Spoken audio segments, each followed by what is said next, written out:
सभी का मेरे YouTube चैनल लॉजिकली लीगल में स्वागत है। आज हम लोग एक मुस्लिम लॉ का एक बहुत ही बेहद और सबसे ज़्यादा जो बच्चों को दिक्कत देता है वो टॉपिक शुरू कर रहे हैं, जिसका नाम है प्रीएम्पशन, जिसको सूफा भी कहा जाता है। प्रीएम्पशन और सूफा को समझने के लिए हम लोग जानेंगे इसका एक सबसे टिपिकल जो डेफिनेशन है वो होता है कि the right is to step into the shoes of a vendee preferentially on the terms of sale already settled between the vendor and vendor।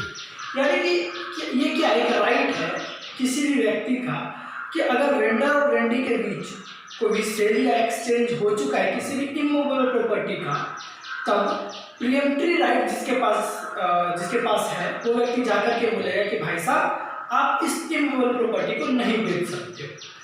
इसको आप बहुत ही आसान तरीके में समझते हैं कि इसको आखिर प्रीएम्प्टरी राइट है क्या, कहाँ से आया, कैसे आया। इसका हिस्टोरिकल बैकग्राउंड जानने के लिए सबसे पहले कुरान में कहा गया है कि अगर कोई आपकी एक कम्युनिटी है, मुस्लिम एक कम्युनिटी अगर कहीं पर रह रही है तो अपने ज़मीन को किसी दूसरे को नहीं बेचे, इसलिए उसके अगल बगल के लोग और उसके घर में जो रह रहे हैं उनकी उस जमीन पर सबसे पहले हक बनता है। मुगल पीरियड में इसको लागू किया गया और उसके बाद ये धीरे धीरे करके जब हम कॉलोनीज में आए, ब्रिटिश कॉलोनीज में आया, तो भी इसको लागू किया गया और इसको हर एक कम्युनिटी पर लागू किया गया। पर्टिकुलरली कोई मुस्लिम्स पे ही नहीं था, हिंदू पर भी, सिख पे भी, जूस पे भी लागू था। अब बात करते हैं कि आखिर होता क्या है। जैसे कि अपन यहाँ देखते हैं, ये कोई घर है, ठीक है, ये आपके मानते हैं कि आपके दादाजी का घर था। आपके दादाजी दो भाई थे, आपके पापा और आपके अंकल। अब इस घर का बंटवारा हो गया, घर का बंटवारा हुआ ए और बी में, ठीक है। अब बी अपना ये जो भी इसका लैंड है इसको बेच करके अब जाना चाहता है लंदन, वो अपना सेटलमेंट अपना लंदन में करना चाहता है। अब क्या किया, बी ने किसी दूसरे आदमी यानी कि सी को अपना जमीन बेच दिया या फिर एक्सचेंज कर दिया। सेल और एक्सचेंज में बार बार इसलिए बोल रहा हूँ क्योंकि प्रीएम्पशन में सिर्फ सेल और एक्सचेंज ही होता है और कुछ भी नहीं होता। इसको भी अपन आगे डिस्कस करेंगे। बी ने सी को अपना ये इमूवेबल प्रॉपर्टी ये लैंड सी को बेच दिया। अब जैसे ही सेल हो गया उसके बाद ए ने बी को बोला कि भाई साहब मेरा प्रीएम्प्टरी राइट यहाँ पर पहले है, आप इसको किसी तीसरे आदमी को नहीं बेच सकते। कुरान में भी और शरिया में भी ये बात कहा गया है कि जो भी व्यक्ति उसके एडजेसेंट लैंड में रहता है उसका राइट सबसे स्ट्रॉन्गेस्ट होता है, ना कि किसी और का। और किसी भी स्ट्रेंजर को बेचने से अच्छा है कि वो अपने आप को बेचे, वो अपने किसी सगे संबंधी या रिलेटिव को बेचे। ये भी हम लोग अभी आगे पढ़ेंगे कि किस तरह से इसको डिवाइड किया गया, इंडिया में कब से लागू है। तो ये ए बी को कहेगा कि भाई साहब आप अपने जमीन को सी को नहीं दे सकते, मेरे प्रीएम्प्टरी राइट यहाँ पर सबसे ज़्यादा है और स्ट्रॉन्गेस्ट है, और ये फाइल करता है केस। तो कोर्ट भी यह मानती है कि ए का बी के लैंड पर सबसे स्ट्रॉन्गेस्ट प्रीएम्प्टरी राइट आता है। अब समझते हैं इसको कि इंडिया में कब से लागू हुआ और किसने इसको लागू किया। इंडिया में गोविंद दयाल वर्सेस इनायतुल्लाह 1885 का बहुत ही फेमस और लैंडमार्क जजमेंट है। ये इसको मैं डबल स्टार मारता हूँ। इससे ही आँख खुल गई कि प्रीएम्पशन क्या होता है और प्रीएम्पशन के बारे में हम लोगों ने जाना बहुत अच्छे से। गोविंद दयाल वर्सेस इनायतुल्लाह में मोहम्मद साहब ने बहुत ही जो वहाँ के जस्टिस थे उन्होंने एक बहुत ही अच्छा जजमेंट देते हुए उस टाइम बंगाल का जो भी पर्सनल बोर्ड था या फिर पर्सनल लॉज थे मुस्लिम्स के उसको लिया। फिर इंडिया में अलग अलग जगह पर जो भी पर्सनल लॉज मुसलमानों पर लागू होते थे उन सबको मर्ज करते हुए एक बेहद ही लैंडमार्क जजमेंट दिया। उसके अंदर से हम लोग कुछ जिस्ट निकाल करके आपके सामने लाए। गोविंद दयाल से इनायतुल्लाह में बहुत लंबा जजमेंट था, बट इसको हम लोग कंसाइज करके समझते हैं कि person entitle to claim preemption. अब कौन सा पर्सन प्रीएम्प्टरी राइट के लिए एंटाइटल होगा, किसके पास पावर है कि वो इस पर्टिकुलर इमूवेबल प्रॉपर्टी पर जाकर के अपना क्लेम कर सके। तो उन्होंने बोला पहला को-शेयरर साफी शरीक, participator Safi Khalid, owner of adjoining land Safi jar. अब इसको बहुत ही अच्छे से और नॉर्मल वे में इसको समझते हैं और एक सिंपल एग्जाम्पल से समझते हैं। को-शेयरर वही है जैसा कि ये एग्जाम्पल है। ये एग्जाम्पल को शेयरर का ही है, यानी कि एक जमीन है, दो बंदे रह रहे हैं ए और बी, तो ए का बी वाले जमीन पर सबसे स्ट्रॉन्गेस्ट राइट है कि वो बोल सकता है कि आप किसी भी स्ट्रेंजर को ये जमीन नहीं बेच सकते हैं, आपको बेचने का अधिकार मुझे है, और ये प्रीएम्प्टिव राइट यहाँ पर ए के लिए अराइज होता है। ये कहलाता है को-शेयर यानी साफिय शरीक। शरीक का मतलब होता है कि हम एक ही लैंड पर शरीक हो गए, एक ही लैंड को हम दोनों को यूज कर रहे हैं, इसे कहते हैं शरीक होना। पार्टिसिपेटर साफिय खरीद और ओनर ऑफ एडजॉइनिंग लैंड साफिय jar.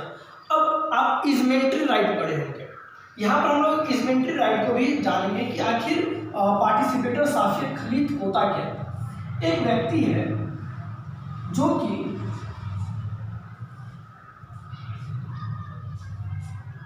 A B C D, अब इजमेंट्री राइट भी आगे चल के हम अपने वीडियोज में डालेंगे। अभी बस इतना समझते हैं कि कोई भी व्यक्ति अगर कॉमन पाथ या फिर कॉमन ड्रेन या फिर कॉमन कैनल्स वगैरह यूज करता है तो वहाँ पर इजमेंट्री राइट अराइज होता है। तो यहाँ पर ए बी सी डी ये चारों के चारों एक कॉमन पाथ यूज कर रहे हैं, ठीक है। अगर सी अपना जमीन बेच के जाना चाहता है या फिर अगर सी अपना जमीन बेच चुका है ई को, ठीक है, तो यहाँ पर इजमेंट्री राइट, यहाँ पर प्रीएम्प्टिव राइट डी ए और बी इस तीनों पर अराइज होता है, और तीनों में से कोई सा भी सी को कह सकता है कि आप स्ट्रेंजर ई को ना बेच करके आप मुझे ये जमीन बेचे, इसे कहते हैं पार्टिसिपेटर। ये लोग एक ही कॉमन वे यूज कर रहे हैं, इसलिए पार्टिसिपेटर कहलाते हैं। अब तीसरा होता है ओनर ऑफ एडजॉइनिंग लैंड। अब इसको समझने के लिए ऐसे समझिए, एक व्यक्ति है, जैसे कि जमीन है, ये चार मकान है, ठीक है, ए बी सी डी। इस व्यक्ति के डी का एक जो डोर है वो इस मोहल्ले से भी खुलता है और एक इससे भी खुलता है, ठीक है। तो यहाँ पर जो एडजॉइनिंग लैंड है यानी कि बगल वाला जो है डी और जो सी है उसका डी पर, अगर डी अपना जमीन बेच के जाना चाह रहा है तो सी का डी पर प्रीएम्प्टिव राइट बनता है और यहाँ पर प्रीएम्प्शन का वो क्लेम कर सकता है। ये हम लोग पढ़े थे 1885 के पर्सपेक्टिव में, जब हमारा कॉन्स्टिट्यूशन नहीं आया था। लेकिन जब हमारा कॉन्स्टिट्यूशन आया तब क्या चेंजेस हुए, उसको बोलते हैं कॉन्स्टिट्यूशनलिटी ऑफ प्रीएम्प्शन। उसके बारे में हम समझेंगे। जैसा कि मैंने आपको बताया, right of preemption arise only in two types of transfer, sale and exchange. ये लीज पे या फिर और भी किसी चीज पे लागू नहीं होता है, ये सिर्फ सेल और एक्सचेंज पे लागू होता है, अगर सेल और एक्सचेंज बोनाफाइड है तो। अब आता है कॉन्स्टिट्यूशनलिटी ऑफ प्रीएम्प्शन पे। क्या कॉन्स्टिट्यूशनलिटी ऑफ प्रीएम्प्शन है, क्या कॉन्स्टिट्यूशन अपना सोचता है प्रीएम्प्शन के बारे में। रज्जाक भगवान वर्सेस इब्राहिम हाजी मोहम्मद हुसैन 1988 का केस है ये भी एक लैंडमार्क केस है। सुप्रीम कोर्ट ने कहा कि साफिये जार अनकॉन्स्टिट्यूशनल इन नेचर। इस केस में क्या हुआ था वो समझते हैं। सबसे पहले इस केस में ये हुआ था कि अपना प्रीएम्प्टिव राइट जताने के लिए सबसे पहले कंप्लेंट ने बोला कि उस जमीन पर उसने सबसे पहले बोला कि मैं को-शेयरर भी हूँ उस जमीन का और owner of the adjoining land भी। इस दोनों को लेकर के वो सुप्रीम कोर्ट गया और बोला कि इस दोनों के तहत मेरा प्रीएम्प्टिव राइट अराइज होता है।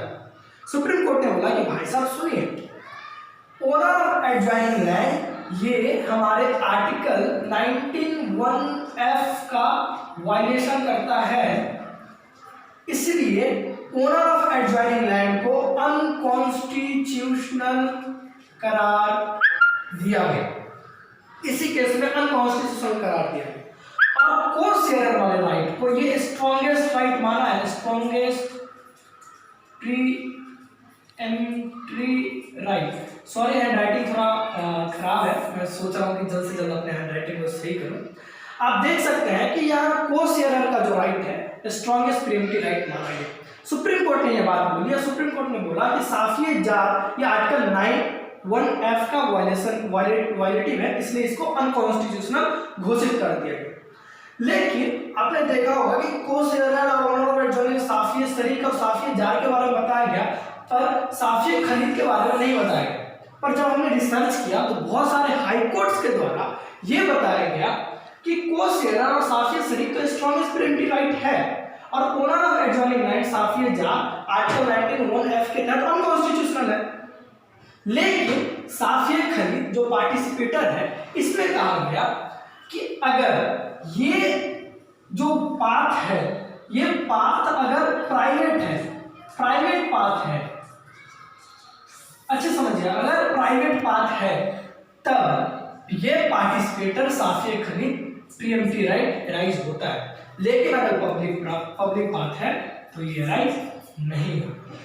ठीक है, इसको आप एक और अच्छे से देख लीजिए और समझ लीजिए। हम आगे भी अब इसके बाद पढ़ते हैं कि फॉर्मेलिटीज क्या क्या है। अब आते हैं अपन फॉर्मेलिटीज पे। फॉर्मेलिटीज क्या क्या है? फॉर्मेलिटीज का कहने का मतलब कि अगर आप कोई भी व्यक्ति अपना प्रीएम्प्टिव राइट बता रहा है तो उसको सबसे पहले समझाना पड़ेगा कि भाई साहब आपका प्रीएम्प्टिव राइट राइज हो रहा है, उस व्यक्ति को जाकर के पहले बताना पड़ेगा। तो इसको कहते हैं फर्स्ट डिमांड तलबे मुशव्वत, सेकेंड डिमांड तलबे इशार, थर्ड डिमांड तलबे तमलीक। फर्स्ट डिमांड में क्या होता है कि वहां पर कोई विटनेस की जरूरत नहीं होती है। आप जाइए और जाकर के बोलिए कि भाई साहब आपने जो ये जमीन बेचा है, ये जमीन पर मेरा प्रीएम्प्टिव राइट राइज होता है, तो आप जितने कीमत में उस जमीन को उसको बेच रहे हैं उतने कीमत में आप मुझे बेच दीजिए, तो मुझे केस नहीं करना है।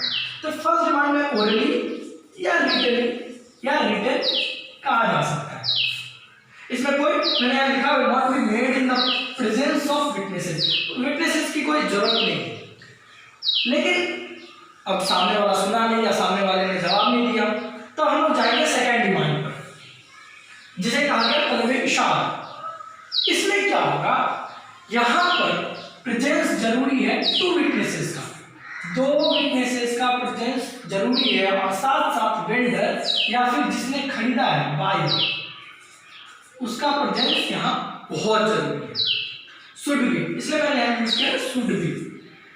अगर जिसके पास प्रीएम्प्टिव राइट राइज हो रहा है वो जाकर के बोलेगा सेकेंड डिमांड में, दो विटनेस को ले जाकर के वहां पर जिसको बेचा गया है उसकी मौजूदगी होगी, वेंडर और वेंडी दोनों, वेंडर की मौजूदगी वहां पर जरूरी है, वेंडी भी वहां पर होगा। जाकर के बोला जाएगा कि जो जमीन है, जो जमीन आपको बेची गई है, जो जमीन आपको बेची गई है, इस जमीन पर मेरा अधिकार, मेरा प्रीएम्प्टिव राइट सबसे ज्यादा स्ट्रॉन्गेस्ट है, मेरा प्रीएम्प्टिव राइट राइज होगा। सेकेंड डिमांड के बाद भी अगर नहीं कोई सुनवाई होता है तब थर्ड डिमांड, ऐसे ही कहने के लिए कहा जाता है इसको थर्ड डिमांड, लेकिन थर्ड डिमांड कहा नहीं जाता, इस डायरेक्टली जाकर के हम लोग कोर्ट में जाते हैं और कोर्ट में अपना प्रीएम्प्टिव राइट राइज करते हैं और कोर्ट में जाकर के सू करते हैं कि हमारा प्रीएम्प्टिव राइट यहाँ राइज हो रहा है, आप मुझे ये जमीन दिलवाइए।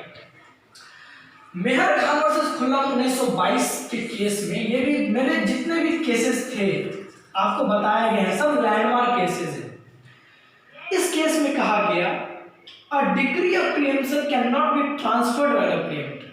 अगर प्रीएम्प्टर जीत गया और डिक्री पास हुई प्रीएम्प्टर के फेवर में, तो प्रीएम्प्टर के पास कोई अधिकार नहीं है, कोई हक नहीं है कि उस डिक्री को किसी और को ट्रांसफर कर दे।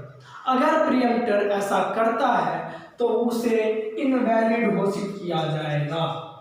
यानी कि ये बी, एक बार प्रीएम्प्टिव राइट राइज होने के बाद बी का जो लैंड है, ये जो बी का लैंड अगर ए को आ जाता है तो ये प्रीएम्प्टिव डिक्री किसी को प्रीएम्प्टर बेच नहीं सकता है, किसी को ट्रांसफर नहीं कर सकता है। ये फॉर्मेलिटीज थे हमने पढ़े प्रीएम्प्शन सूफा।